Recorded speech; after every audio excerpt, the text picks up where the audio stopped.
అన్నదాత అన్నదాత మీ అన్నదాత చెమటోడ్చి ఆహారాన్నందించే రైతన్న అనునిత్యం నీ కండదండగా నిలిచే నేస్తం ఎవరన్నా అన్నదాత అన్నదాత మీ అన్నదాత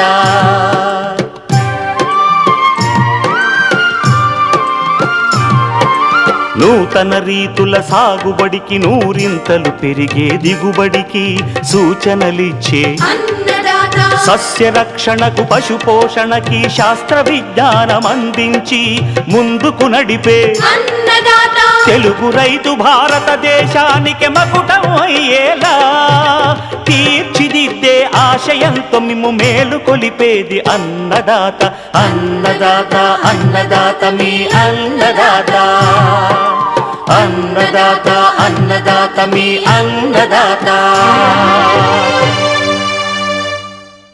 అన్నదాత ప్రేక్షకులకు నమస్కారం. ఈనాటి ముఖ్యాంశాలు: ఎన్టీఆర్ జిల్లాలో సత్ఫలితాలనిస్తున్న మినీ కిట్ MTU 1426 నూతన వరి రకం సూపర్ ఫైన్ రకంపై రైతుల ఆసక్తి. ఉద్యాన పంటలను నష్టపరుస్తున్న పండుగ నివారణ. తేనె పరిశ్రమ లాభదాయకంగా ఉండేందుకు శాస్త్రవేత్తల సూచనలు. ఇంకా జై కిసాన్ వ్యవసాయ సమాచారం.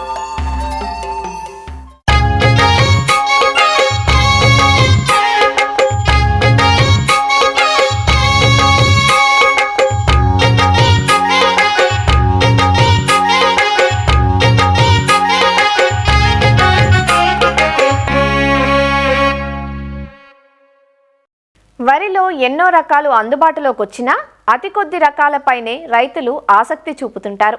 ప్రధానంగా అతి సన్న గింజ రకాలు, అన్నం నాణ్యత బాగున్నవి, చీడపీడలను తట్టుకునే వాటిని ఎక్కువగా ఆదరిస్తుంటారు. అలాంటి ఓ కొత్త రకాన్ని సాగు చేసి సత్ఫలితాలు సాధిస్తున్నారు ఎన్టీఆర్ జిల్లాకు చెందిన మహిళా రైతు ఒకరు.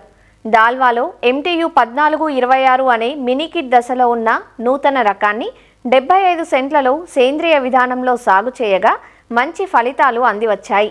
MTU 1426 ఫలితాలపై స్థానిక వ్యవసాయ అధికారులు, సాగు చేసిన రైతు, తోటి రైతులు ఏమంటున్నారో చూద్దాం. ఎన్టీఆర్ జిల్లా విజయవాడ రూరల్ మండలం కొత్తూరు తాడేపల్లికి చెందిన మహిళా రైతు అలిగినేని శ్రీపద్మ వరి, మామిడి తోటల వ్యవసాయం చేస్తుంటారు. సొంతంగా ఆవులుండటంతో సేంద్రియ విధానాలు ఆచరిస్తుంటారు. గతంలో MTU 3082 వంటి రకాలను రైతులకు పరిచయం చేసిన శ్రీపద్మ ఈ దాళ్వాలో మారుటేరు వరి రకం MTU 1426 సాగు చేశారు. చిరుసంచుల దశలో ఉన్న ఈ రకం సూపర్ ఫైన్ కావడం మంచి ఫలితాలు కనబరచడంతో రైతులు ఆసక్తి చూపుతున్నారు. 120 రోజుల ఈ రకం గురించి వ్యవసాయ అధికారులు మాట్లాడుతూ, ఇది MTU 1426 సార్. ఇది మారుటేరు వెరైటీ. ఇది ఆల్రెడీ మనకి MTU 1121 NLR 334 2 క్రాసింగ్తో వచ్చిన వెరైటీ. ఇది ఫైన్ క్వాలిటీ. ఇది 120 నుంచి 120 రోజులు పంటకాల పరిమితి అండి. ఇది పడిపోదన్నమాట. ఇది అదిగాక కొన్ని మన తెగులను తట్టుకునే శక్తి కానీ ఎక్కువగా ఉంది. అదిగారు ఇక్కడ సాగు చేసినటువంటి మన పద్మ గారు దీనికి ఎటువంటి ఎరువులు కానీ పురుగు మందులు కానీ వాడకంగా చేశారు. ఇది చేసినా కానీ ఇది ఇంకా చాలా బాగా మంచి హై ఈల్డింగ్ వచ్చింది. ఇది క్వాలిటీ బాగుంది. ఇంకా నెక్స్ట్ గ్రెయిన్ క్వాలిటీ అన్ని చూసుకొని రైతులకు నెక్స్ట్ సజెస్ట్ చేయడం జరుగుతుంది సార్. ఈ సంవత్సరం వచ్చేటప్పటికి మనకి ఎక్కువగా PR 126 వేశారండి. ఆ PR 126 వెళ్తే ఈ సంవత్సరం దాంట్లో కొంచెం తెగుళ్ళు అవి కొంచెం ఎక్కువగా వచ్చినాయి. దీంట్లో చూసుకుంటే తెగుళ్ళు కానీ అందులో తెల్ల కంకి వచ్చి కొంచెం ఇబ్బందిగా ఉంది. ఇది వచ్చేటప్పటికి తెగుళ్ళు లేదు, ప్లస్ దానితో దిగుబడి కూడా మంచి ఎక్కువగా వచ్చే ఆస్కారం ఉంది సార్. ఇది ఎందుకంటే కొంచెం ఖర్చు తక్కువలో పెట్టుబడి తగ్గించుకోవడానికి ఆస్కారం ఉంది. అందువల్ల ఈ వెరైటీని ఇక్కడ మేడం గారు ఇది మినీ కిట్ తీసుకొచ్చి వేయటం జరిగింది. ఇది చాలా బాగుంది. ఇంకా మిగతా రైతుల దగ్గర కూడా మనం చూసి దీని యొక్క ఈల్డ్ పర్టికులర్స్ మనం పంపించి రేపు రాగానే విత్తనాలు రైతులకి అందుబాటులో ఉండేట్టుగా చేయడం జరుగుతుంది సార్. ఈ సంవత్సరం వచ్చేటికి మిగతా పంటల్లో మనకి ఈ కాండం తొలచు పురుగు అనేది ఎక్కువగా వచ్చింది సార్. ఈ 1426లో కాండం తొలచు పురుగు అనేది రాలేదు సార్. రాబోయే రోజుల్లో రైతుల్లో ఎక్కువగా రాసాయనిక ఎరువుల వాడకాన్ని తగ్గించి సేంద్రియ ఎరువులు వాడకాన్ని పెంచే విధంగా రైతులు ఖర్చులు తగ్గించి అధిక ఆదాయం పొంది ఆరోగ్యకరమైన పంట పండించడానికి దానికి అవగాహన కల్ప కార్యక్రమాలు చేయడం జరుగుతుంది సార్. ఇది చాలా తక్కువ సమయంలో మంచి దిగుబడి ఇస్తుంది. ఎలాంటి చీడపీడలు కూడా ఆశించలేదని చెప్పారు.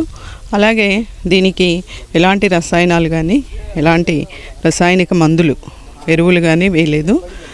చాలా తక్కువ ఖర్చుతో మంచి దిగుబడి సాధిస్తున్నామని రైతు ఆశాభావాన్ని తెలియజేశారు. ఈ రూరల్ మండలంలో ఔత్సాహిక రైతులు చాలామంది ఉన్నారు. అందులో ప్రత్యేకత ఏంటంటే మాకు ఈ పద్మగారు కొత్తూరు తాడేపల్లిలో చాలాసార్లు కొత్త రకాలు అనేది ఎంకరేజ్ చేస్తూ రైతులకు అందుబాటులో తేవడానికి ట్రై చేస్తూ ఉంటారు. వారు ఈసారి కూడా 1426 ఈ వెరైటీని తీసుకొచ్చారు. ఈ వెరైటీని ఈరోజు 70 సెంట్లలో వేసి చేసినారు. PR 126 అనే రకం పంజాబ్ రైస్ రకము రూరల్ మండలంలో బాగా ప్రాముఖ్యంగా ఉంది. ప్రముఖంగా రైతులందరూ కూడా ఎక్కువ వేస్తున్నారు. దిగుబడి కూడా ఎక్కువ వస్తుంది.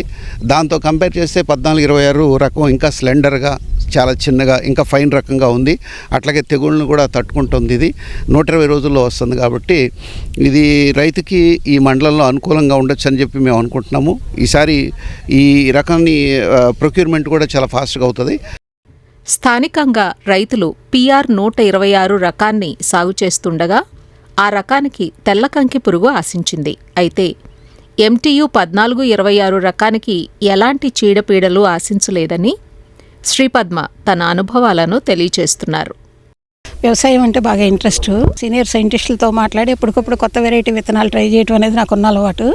ప్రస్తుతం ఉన్న పరిస్థితుల్లో ఏంటంటే 30 సంవత్సరాల దాటి తయారు చేసిన BPT 5204 ఒకటే రన్నింగ్లో ఉంది మనం తినే వెరైటీగా. చాలా సంవత్సరాల క్రితం తయారు చేసేటప్పటికి వాటికి తెగుళ్ళు ఎక్కువగా వస్తున్నాయి.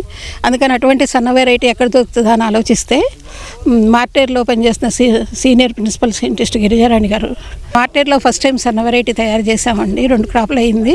3వ క్రాప్ బాగుంది, ఇతనాలు నేను ఆఫీస్లో చెప్తాను తీసుకెళ్ళండి అని చెప్పారు. వాళ్ళ దగ్గర నుంచి 8 కేజీలు తెప్పించాము. అలానే గరికపాడు KVK నుంచి ఒక 4 కేజీలు అవి, ఒక 4 కేజీలు RNR చెక్ వెరైటీ కింద ఇచ్చారు. 12 కేజీలు ఇవి ప్లస్ RNR 16 కేజీలు వేసాము. మా వరకు మాత్రం ఏ విధమైన పురుగు మందులు కానీ గుళికలు కానీ వాడలేదు. 2 సార్లుగా పుల్ల మజ్జిగ, ఆవు మజ్జిగ స్ప్రే చేసాము. కాకపోతే చిన్న ప్రాబ్లం ఏంటంటే మాకు ఈ పొలం ఆగస్టులో వచ్చిన వర్షాలకి వరద పట్టిపోయి నీళ్లు కంటిన్యూస్గా దాంట్లో ఉండటం మూలాన మాకు కొద్దిగా ఫాస్ఫేట్ ఇంజరీ వచ్చింది. దాని మూలాన కొద్దిగా దెబ్బతింది పొలం. లేకపోతే ఇంకా బాగా అయ్యి ఉండేది. ఏ విధమైన పురుగు మందులు వాడకుండా ఏమీ చేయకుండా మిగతా వాటితో పోలిస్తే పంట బాగుంది. కోసిన తర్వాత ఎంత అయిందనేది ప్లస్ వండిన తర్వాత ఎలా ఉందనేది చూసి నెక్స్ట్ జూన్కి మేము దీన్నే కంటిన్యూ చేద్దాం అనేది ఆలోచిస్తున్నాం. ఆఫీసర్లు ఇప్పుడే వచ్చి చూసారండి. దాదాపుగా 50 బస్తాల పైన 60 దాకా రావచ్చు అంటున్నారు. మాకు ఖర్చు తక్కువే అయిందండి. ఎందుకంటే మాకు డైరీ ఫామ్ ఉంది. డైరీ ఫామ్లోని ఎరువు డీకంపోజ్ చేసి దాంట్లో కొన్ని రకాల యూరియాకి సంబంధించినవి, పొటాషియం సంబంధించినవి అన్ని రకాల కలిపి ఎరువును తయారు చేస్తాం మేము డీకంపోజ్ చేసి. ఆ ఎరువు 2 సార్లుగా 50 కేజీలు 500 కేజీలు వేసాము. అది కాక ఒకసారి మాత్రం పొటాష్ వేయటం జరిగిందండి. ఇదివరకు వెరైటీలు వచ్చేటప్పటికి ఏంటంటే సన్న వెరైటీలే వేసాము. అప్పుడు కూడా మేము సన్న వెరైటీలు వేసినప్పుడు మాకేమైందంటే విత్తనం సన్నగా ఉండటం మూలాన వెయిట్ రాలేదండి. ఇప్పుడు కొంచెం విత్తనం 5204 కంటే కొంచెం లెంత్ ఎక్కువ ఉంది. ఇదివరకు వచ్చినాయేమో 5204 కంటే చిన్నగా ఉండేవి. చూడటానికి పంట బాగా ఉండేది కానీ వెయిట్ రాలేదు. కానీ ఈసారి వచ్చే వెరైటీ వెయిట్ కూడా వస్తుందన్నారు. అది కోసి వచ్చిన తర్వాత కానీ మేము కన్ఫర్మ్గా చెప్పలేము. మేమే వేరే పొలంలో ఒక 4 ఎకరాలు PL 126 వేసాము. దాంట్లో లైట్గా మొగి పురుగు తగిలింది. ఆ మొగి పురుగు అనేది కూడా దీనికి లేదండి. పంట బాగుంది, హైట్ బాగా పెరిగింది, అంతా బాగుందండి. ఫుల్లీ సాటిస్ఫైడ్ మేమైతే మాత్రం. రైతులు కూడా బాగుంది అంటున్నారండి. వచ్చారు, చాలామంది వచ్చారు, చూసారు, బాగుంది అంటున్నారు. వెయిట్ ఒక్కటే సమస్య అండి. వెయిట్ కూడా బాగా వస్తే ఇప్పుడు మిగతా వాటిలాగా వెయిట్ వచ్చిందంటే ప్రాబ్లం ఉండదు. అంతా బాగున్నట్టు లెక్క.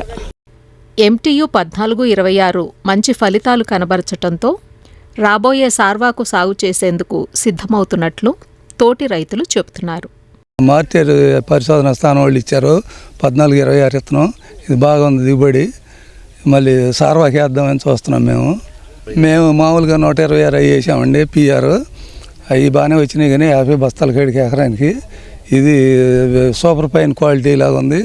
మామూలు దాటికి 5-6 కట్టలు వేస్తే ఇది 3 కట్టలు వేసారు. ఆ పెట్టుబడి సగం తగ్గింది. దానివల్ల పై మందులు కూడా తక్కువ పట్టినాయి.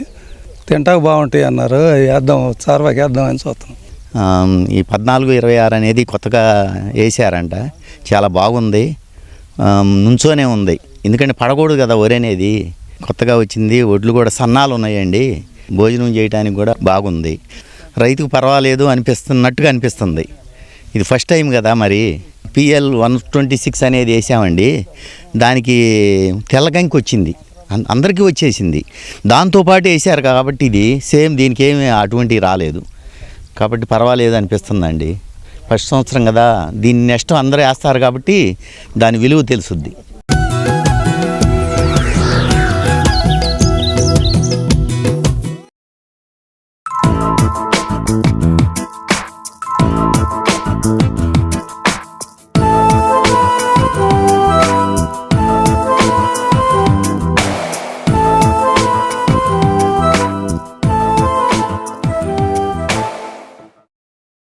ఇటీవలి కాలంలో పలు పంటలకు తీవ్ర నష్టం చేస్తోంది పండు ఈగ. ముఖ్యంగా పండ్ల తోటలైన మామిడి, జామ, రేగు, బొప్పాయి, అరటి, తీగజాతి కూరగాయలైన బీర, కాకర, సొర, గుమ్మడి, పుచ్చ వంటి పంటల్లో దీని నష్టం అధికంగా కనబడుతోంది.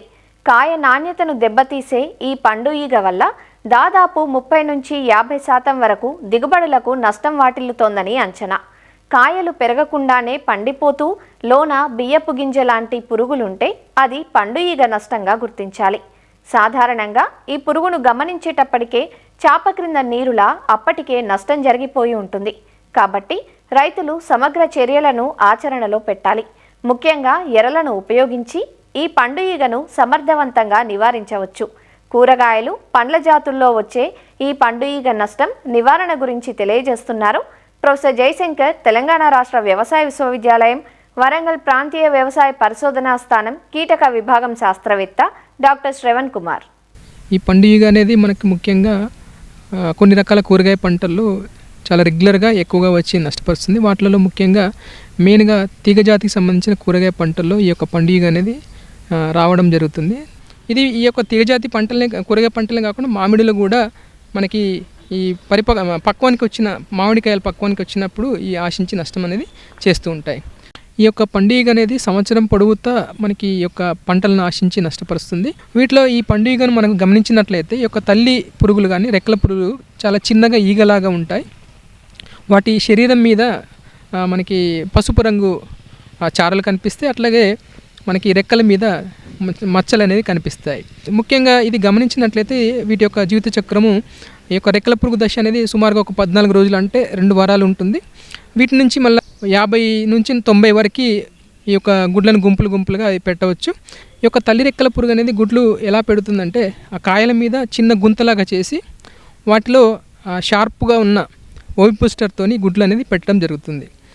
ఈ గుడ్లు పెట్టిన తర్వాత ఒక పదార్థంతో అది కప్పివేయడం జరుగుతుంది. ఒక గమ్ము లాంటి పదార్థంతో, జిగురు లాంటి పదార్థంతో గుడ్లను కప్పివేయడం జరుగుతుంది. వారం రోజుల లోపల ఈ యొక్క గుడ్ల నుంచి మనకి పిల్ల పురుగులు బయటికి రావడం, అవి లోపలికి, కాయల లోపలికి కానీ పూత భాగాల లోపలికి వెళ్ళి మనకు నష్టం చేయడం అనేది చూడవచ్చు. సుమారుగా గమనించినట్లయితే బియ్యపు గింజ ఆకారంలో ఈ యొక్క పిల్ల పురుగులు అనేది మనకి ఉంటాయి. ఇవి ప్రవేశించిన రంధ్రాల ద్వారా మనకి వేరే బ్యాక్టీరియా ప్రవేశించి అక్కడ కాయలు కులిపోయేటట్టుగా చేయడం అనేది జరుగుతుంది. సో ఈ విధంగా మనకి ఈ పిల్ల పురుగులు గుజ్జును తిని మనకి నష్టపరచడం జరుగుతుంది. అట్లా కాయలు అనేది నాణ్యత కోల్పోవడం కానీ, కాయలు మంచిగా లేకపోవడం అనేది జరుగుతుంది. అట్లా కాయలు రాలిపోవడం కూడా మనము ఈ యొక్క పండు ఈగ వల్ల మనము చూడవచ్చు. సో వీటి యాజమాన్యం మనం గమనించినట్లయితే ముఖ్యంగా తొందరగా కోతకు వచ్చే మనకి ఈ యొక్క కూరగాయ పంటల రకాలను మనం ఎంచుకొని వాటిని సాగు చేసుకోవాలి. కింద రాలి పడిపోయిన మనకి ఈ యొక్క పండు ఈగ ఆశించిన కాయల్ని మనకి చూసి వాటిని ఏరి వాటిని నాశనం అనేది చేయాలి.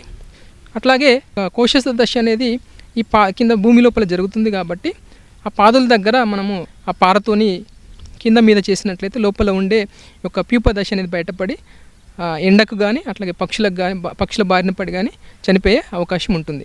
సో ఈ విధంగా కొన్ని రకాల యాజమాన్య పద్ధతులు చేపట్టాలి. అట్లాగే మనకు మార్కెట్లో ఈ పండుగకు సంబంధించిన ఈ యొక్క ఫిర్మన్ ట్రాప్స్ అనేవి మనకి అందుబాటులో ఉన్నాయి.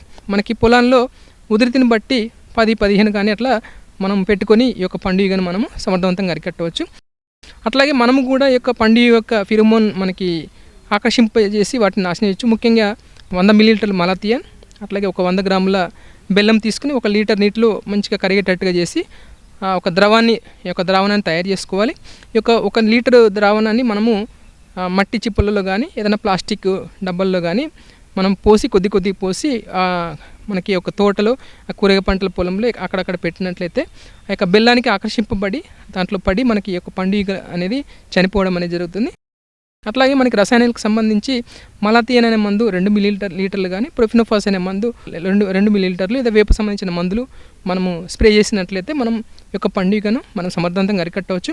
అట్లాగే ఇంకో ముఖ్యమైన విషయం ఏంటంటే కాయలని పూర్తిగా పక్వానికి వచ్చేంతవరకు ఉంచకుండా ముందే మనము కోసి మనము మార్కెట్లో చేరవేయాలి.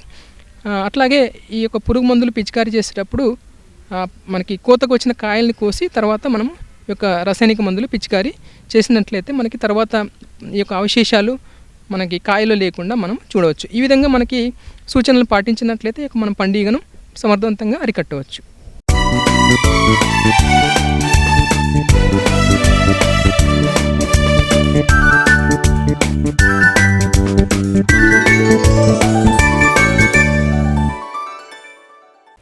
ప్రకృతిలోని అమూల్యమైన వనరులలో తీయని తేనెను ప్రసాదించే తేనెటీగలను మానవజాతి పాలిట వరప్రసాదంగా చెప్పుకోవచ్చు.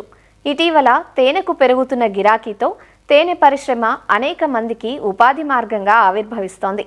తేనెటీగలు వివిధ పంటల్లో పరపరాగ సంపర్కానికి తోడ్పడి రైతులు అధిక దిగుబడులు సాధించేందుకు పరోక్షంగానూ తేనె ఉత్పత్తికి ప్రత్యక్షంగానూ దోహదపడతాయి.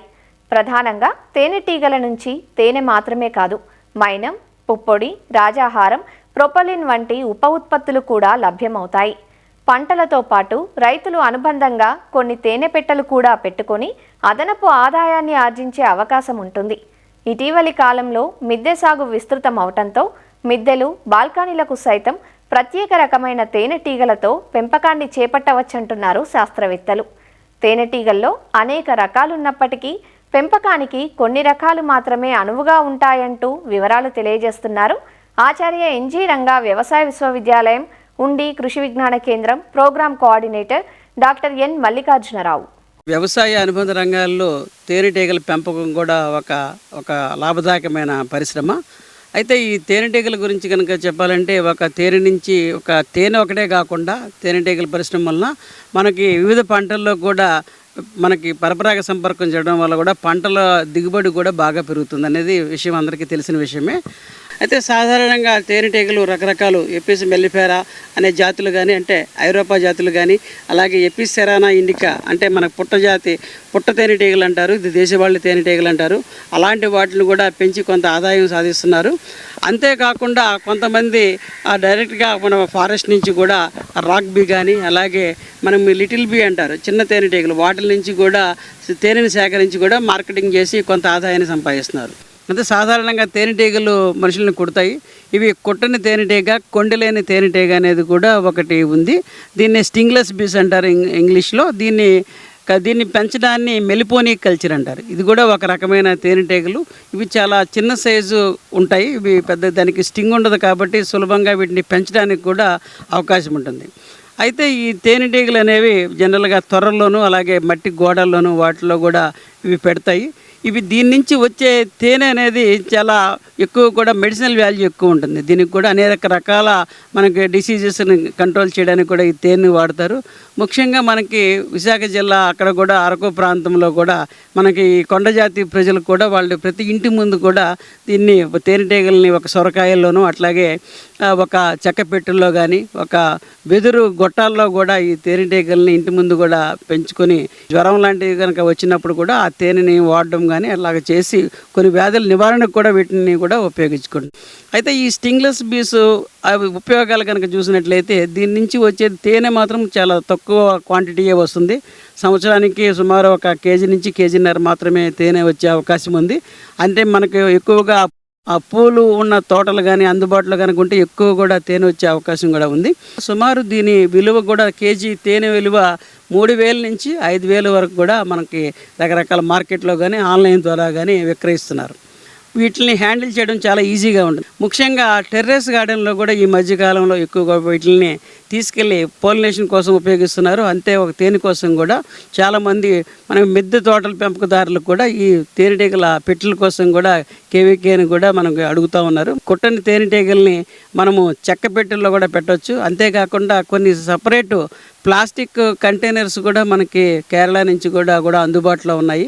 అంతేకాకుండా మనకి ఈజీగా దొరికే కొబ్బరి చిప్పలు వాటితో కూడా సొరకాయలు, అంతేకాకుండా వెదురు బొంగులు వాటిలో కూడా పెంచి ఈ మనం మిద్దె తోటల్లో కానీ ఇంటి ముందు బాల్కనీలో కానీ ఎక్కడన్నా కానీ పెంచుకోవడానికి అవకాశం ఉంది. డ్రాగన్ ఫ్రూట్ లాంటి పంటల్లో కానీ, అంతేకాకుండా మనకి డేట్ పామ్ లాంటి పంటల్లో కూడా పోలినేషన్ కోసం కూడా ఈ బాక్సుల్ని కొంతమంది అద్దెకు కూడా తీసుకోవడం జరుగుతుంది. కొన్ని బాక్సుల్ని కూడా కొనుక్కొని వాళ్ళ తోటల్లో కూడా పెట్టుకుంటున్నారు. ఏజెన్సీ ఏరియాల్లో మనకి న్యాచురల్గానే ఈ తేనెటీగల యొక్క కాలనీస్ అనేది మనకి దొరుకుతాయి కాబట్టి కొంత శిక్షణా కార్యక్రమాలని కేవీకేల ద్వారా కానీ ఇతర సంస్థల ద్వారా కానీ వీటి మీద కూడా కొద్దిగా ట్రైనింగ్ తీసుకొని చాలామంది కూడా ఈ కుట్టని తేనెటీగల పెంపకాన్ని చేపట్టి వాటి ద్వారా వచ్చే తేనెని కనుక అమ్మినట్లయితే మనకు పెద్ద మొత్తంలో కూడా మనం ఎక్కువ ఆదాయం వస్తుంది. ఈ మామూలు తేనెటీగలతో పాటు ఈ టెర్రస్ గార్డెన్ వాళ్ళకి అలాగే కాలనీ సప్లై చేయడము, తర్వాత తేనెని అమ్మడం ద్వారా కూడా మనము ఆదాయాన్ని పొందడానికి కూడా అవకాశం ఉంటుంది.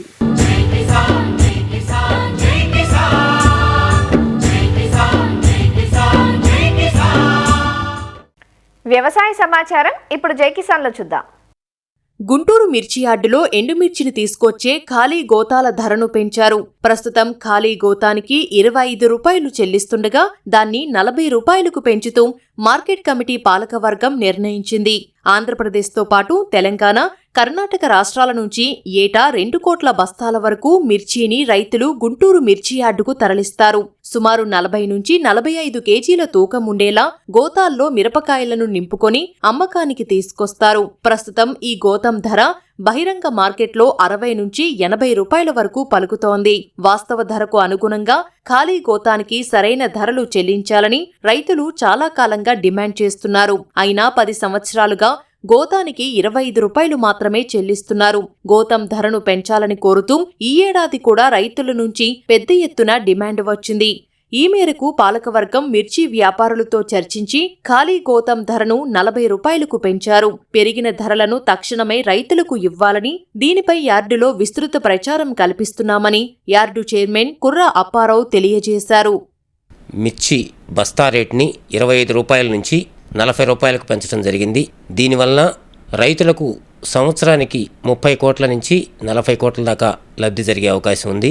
సంవత్సరానికి 2 కోట్ల పైచిలుకు బస్తాలు మా యార్డుకు వస్తాయి. దాని విలువ 15 రూపాయలు. 15 2 కోట్లు క్యాల్కులేట్ చేస్తే 30 కోట్లు సంవత్సరానికి. ఆ పైచిలుకు సుమారు అప్ టు యావరేజ్న 30 నుంచి 40 కోట్ల దాకా రైతులకు లబ్ధి జరిగే అవకాశం ఉంది. గత 10 సంవత్సరాల పైనుంచి ఈ రేటు పెంచమని రైతులు వేడుకుంటా ఉన్నారు. 45 కేజీల లోపు వెయిట్ ఉన్నటువంటి బస్తాకు కేజీ వెయిట్ ఉంటుంది. ఆ కేజీ తీసేసి రైతుకి 40 రూపాయలు ఇస్తాడు వ్యాపారస్తుడు. ప్రచారం రైతులందరికీ యాడ్లో స్క్రీన్స్లో డిస్ప్లే చేయడం జరుగుతుంది. ఫ్లెక్సీల రూపంలో ప్రదర్శించడం జరుగుతుంది. ప్రతి దిగుమతి లైసెన్సుదారులకి, ప్రతి షాపుకి ఈ సర్క్యులర్ అందజేయడం జరుగుతుంది. ప్రతి రైతుకి మైక్లో ప్రతిరోజు గంటకి 2 సార్లు అనౌన్స్ చేయడం జరుగుతుంది. ఎక్కడ పెంచిన రేటుని డీవియేట్ కాకుండా తగు జాగ్రత్తలు తీసుకున్నామని తెలియజేసుకుంటా ఉన్నాం. ఎక్కడైనా దీనికి డీవియేట్ అయ్యి గనక గోతం రేటు తగ్గించినడలా మా ఆఫీస్కి వచ్చి రైతులు కంప్లైంట్ చేస్తే మేము తగిన చర్యలు తీసుకుంటాం. అలాంటి పరిస్థితి రాకుండా ముందుగానే మేమే ఎంప్లాయీస్ ద్వారా కానీ టెంపరీ వర్కర్స్ ద్వారా కానీ మేము ఎంక్వైరీ చేస్తూ ఉంటాం. ప్రతిదీ సీసీ కెమెరాల సర్వైవల్ విజిలెన్స్ ఉంటుంది. మరిన్ని విభిన్న అంశాలతో రేపటి అన్నదాతలో మళ్ళీ కలుసుకుందాం. నమస్కారం. అన్నదాతలు తమ సందేహాలు, సమస్యలను 1800 425 4085 టోల్ ఫ్రీ నెంబర్లో ఉదయం 10 గంటల నుంచి 11 గంటల మధ్య పని దినాలలో సంప్రదించగలరు. ఈ కార్యక్రమాన్ని యూట్యూబ్లో www.youtube.com/annadaata ETV లింక్ ద్వారా వీక్షించవచ్చు.